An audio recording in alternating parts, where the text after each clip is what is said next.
Sveiki adventuristai ir jiems prijaučiantis, šiame video pasidalinsiu naujų savo žaisliuku. Tai yra Garmin Thread Overland Edition 8 colio Garmino navigacija. Dar pats nebuvau atidaręs ir išpakavęs, nežinau kas yra jame, bet pradėkime nuo to, kodėl aš jį nusprendžiau įsigyti. Prieš tai metus laiko važiavau su Carpi Iter tabletu, 8 colių, androidinis tabletas, waterproofinis, sustiprinta GPS antena, specialus rimtas laikiklis, jam tvirtinti su maitinimu ir su viskuo. Praėjus metam galiu šiek tiek daugiau pasidalinti savo įspūdžiais, kas man patiko ar kas nepatiko. Jeigu trumpai, turiu dabar su techninių problemų, tai reiškia, jisai neįsijungia, krauna, viskas ok, bet power on mygtukas neveikia. Tai yra žinomas bugas, parašiau supportui, dabar laukiu jų atsakymo, pasižiūrėsime, ką atsakys. Privalumai, kaip ir minėjau, waterproofinis, atsparus smūgiam, gera GPS antena, Androidas, DMD integruotas appsas, kuris turi ir ralio aplikaciją, tai reiškia, gali važiuoti kelio knygą, gali trekinti maršrutus, GPX susikelti ir panašiai. Viską, ką gali padaryti tabletas arba telefonas, tik tai su didesniu ekranu. Minusai. Turėjau problemų su jo krovimu, tai reiškia, jeigu aš užstatau maksimalų apšvietimą, jisai dienos eigoje išsikraudinėja ir nespėja jo pakrauti. Vėlgi tai gali būti, kad čia yra problema su mano motociklų maitinimu, galbūt. Antras momentas – ekrano šviesumas, kai turiu maksimalų ekrano šviesumą. Jeigu labai svarbu matyti detalės, to šviesumo man nepakanka. Tai yra, reikėtų daryti kažkokį tai skydelį, kuris padėtų.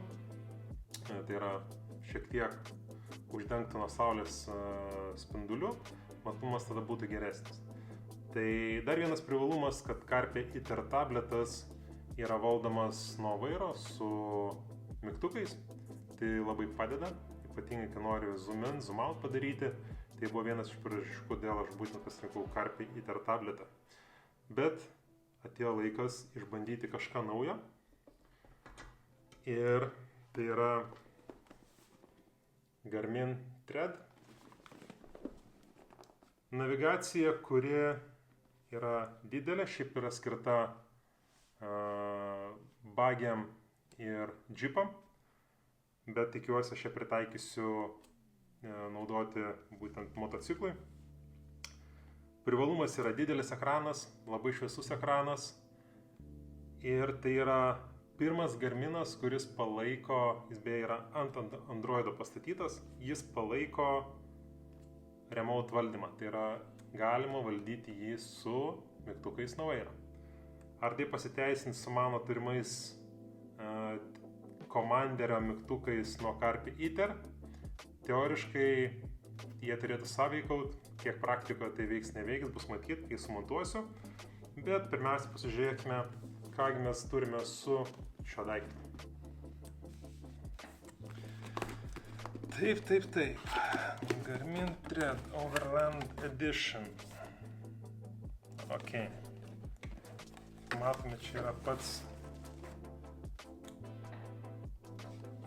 device'as.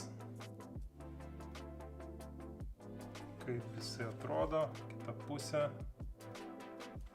Tikrai didelis, sveria turbūt kokius pusę kilogramo. Pasižiūrime, ką mes turime pakuotėje.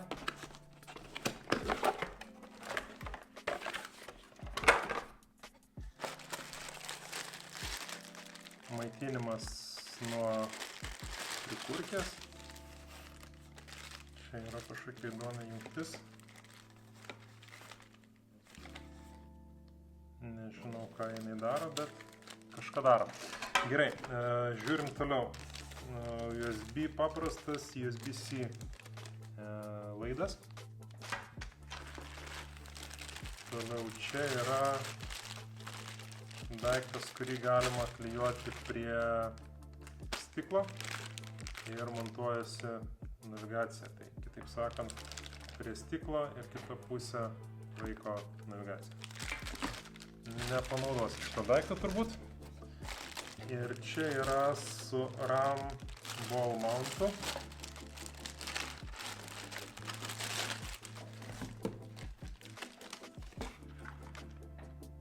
Taip atrodo daiktas. Čia reikės man adapterio, aš RAM ball mountą turbūt nenaudosiu.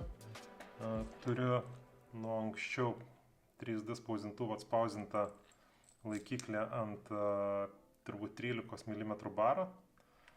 Tai tikiuosi, kad jisai tiks.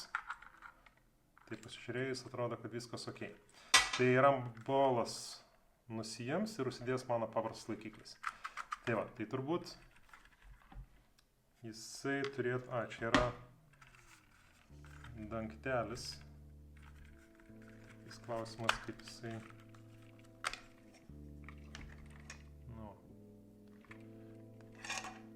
Zoomo XT yra visiškai kitoks. XT2 irgi, kiek suprantu, yra visiškai kitoks. Turi magnetą.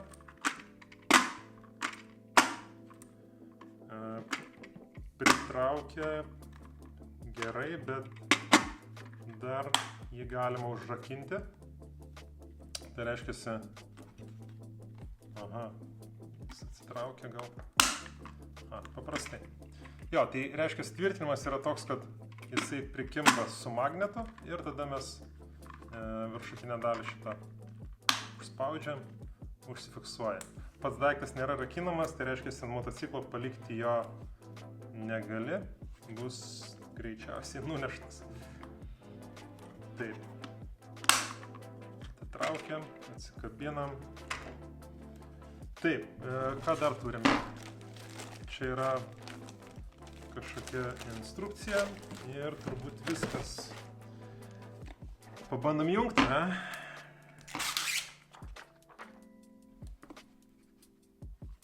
O, mygtukas.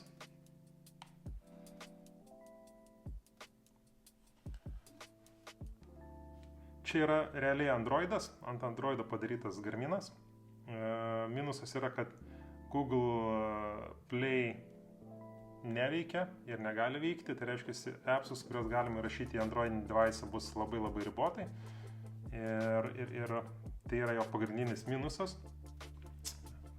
Dabar žiūrint apie patį tabletą, turim pliusą, minusą. Čia yra USB-C maitinimas ir SD kortelė dedasi. Toliau kitoje pusėje SOS, tai jis turi integruotą InReach'ą. Ir viskas, daugiau mygtukų nėra. Kaip atrodo pats tabletas. Pasižiūrime, jame turėtų būti jau integruotas DMD2. Tai yra appsas, kuris leidžia naudotis papildomų funkcionalumų ir kuris man buvo labai aktualus. Bet yra, kaip matote, čia yra DMD2, pabandom paleisti. Jo, ir tada turime normalų skydelį, jame yra žemėlapis, kuriuos galima atsisiųsti, klausia, ar atsisiųs kol kas ne. Yra, taip, pasižiūrime iš šonus, einam.